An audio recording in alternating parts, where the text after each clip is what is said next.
Hey, hi, hello everybody. I'm not feeling very well right now, so I'm not gonna bring the big energy like I normally do, but I have to get this done for you guys, and I hope you will sit and watch and enjoy the whole thing. Today is a bit of a different video. It is actually a devlog for Paper Flower. I'm just gonna kind of go over what I've been working on, what the team's been working on, and just kind of putting things in steps, you know. So right now you're looking at me work on the first environment. No, not the first environment. This will be like the second environment that you see in the game. This is the town street that you'll see on your way back home. And it has been kicking my ass, like royally kicking my ass. I have not drawn or done an illustration with this like suburban-esque vibe in a very long time, and at this point the composition's really good, the values are really like good and set in what they are, but I'm struggling so much with the colors. It just is, it's the opposite of the forest scene where I knew what colors I was going to use and I knew what values I was going to use. But this, it just, wow, it's kicking my butt.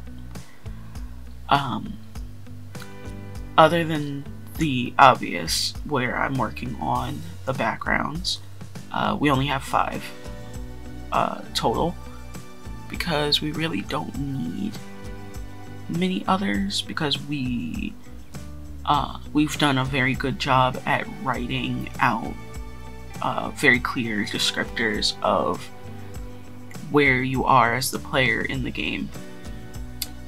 I will say I am very happy with each one. I think each one provides a very specific and very,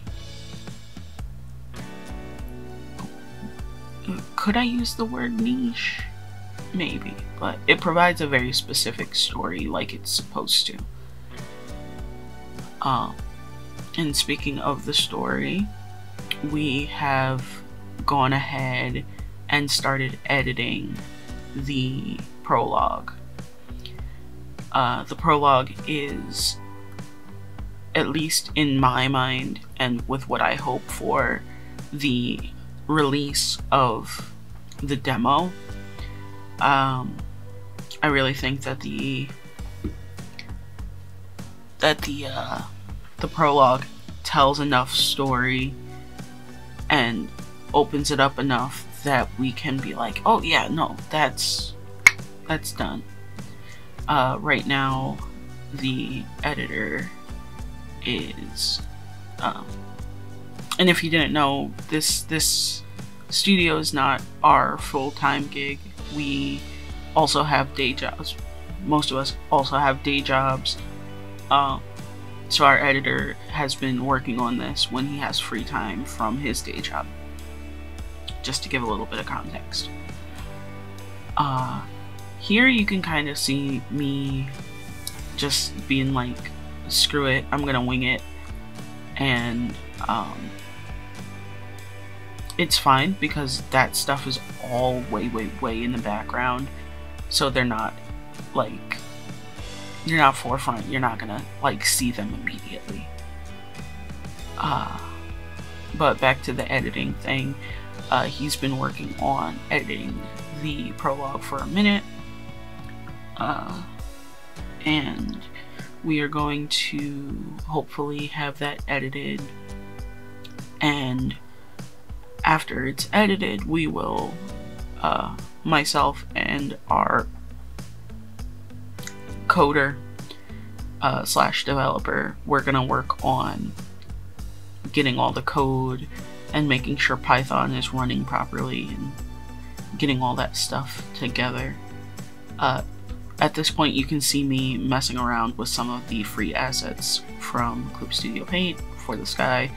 The sky was originally like just a monotone blue to like a grayish blue, and that didn't work. I didn't like that, so I added the yellow to the blue transition. And that started off as the base gradient for midday, like the default for midday. Hopefully soon we can go ahead and get started on actually coding and adding the code and stuff like that to the game. But overall, we're in a pretty decent place. We're doing a lot better than we were a few years ago when we started this project. We also have to go ahead and get started on the graphic work.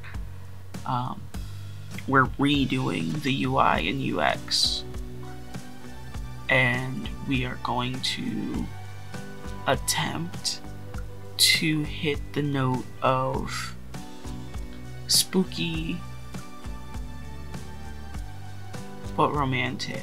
Like, it's gonna end up being very, like, it's gonna look handwritten, and we just have to find a way to make it look handwritten, and like a little bit gothic without losing legibility. So like, we want it to be readable. We want you guys to actually be able to read the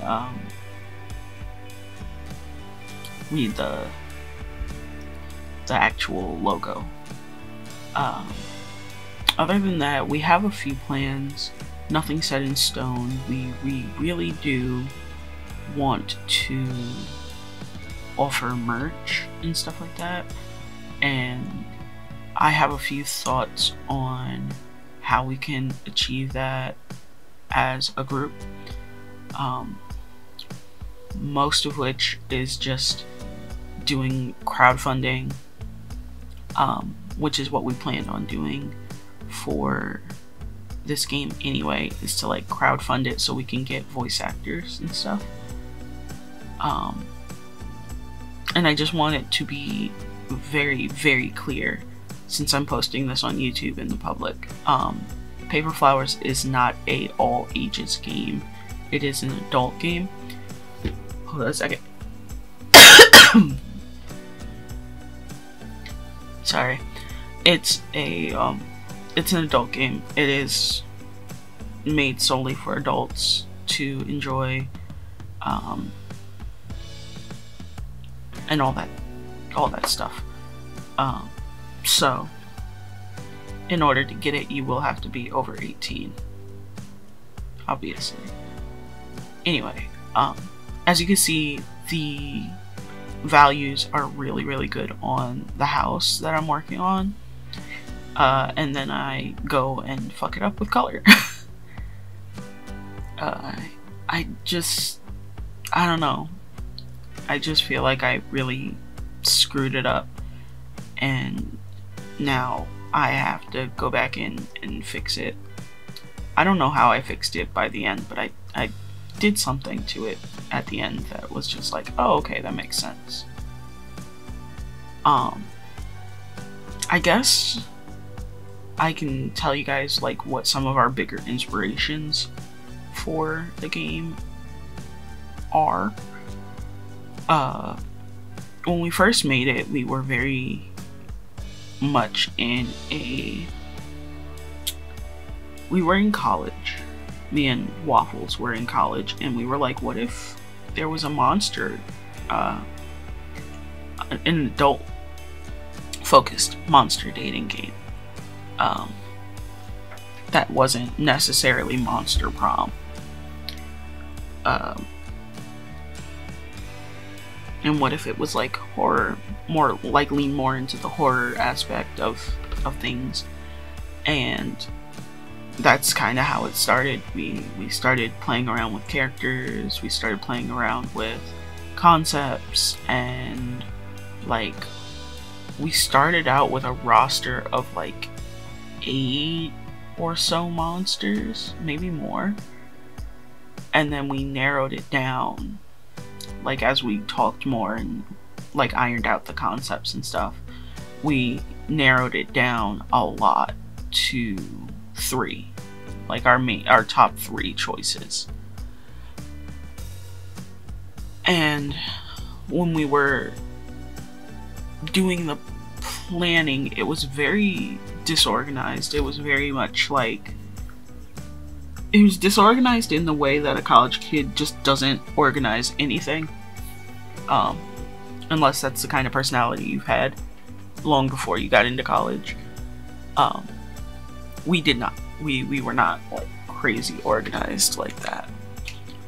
So we didn't really have a plan laid out. We didn't have anything that we could be like, yep, this is concrete, let's get it done in a year.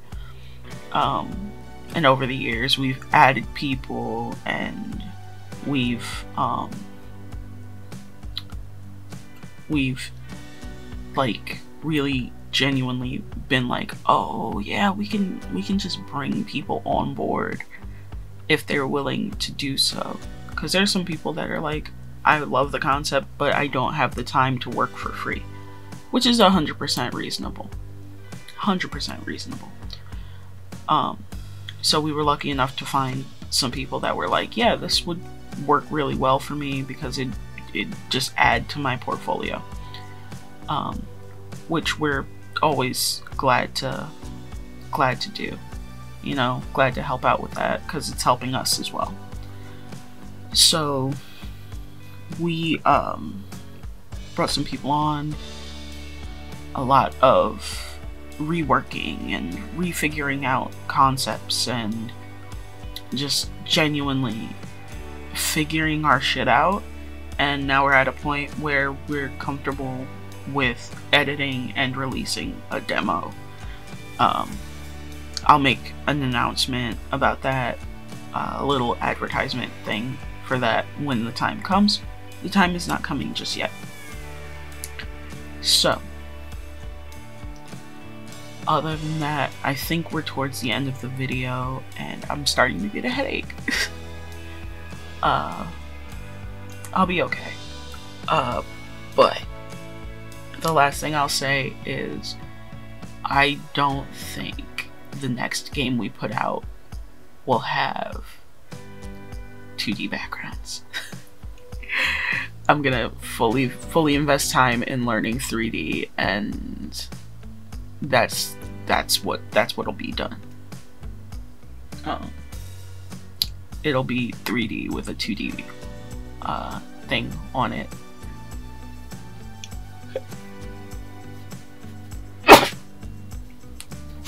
It'll be yeah, it'll be 3D. I'm not doing this again.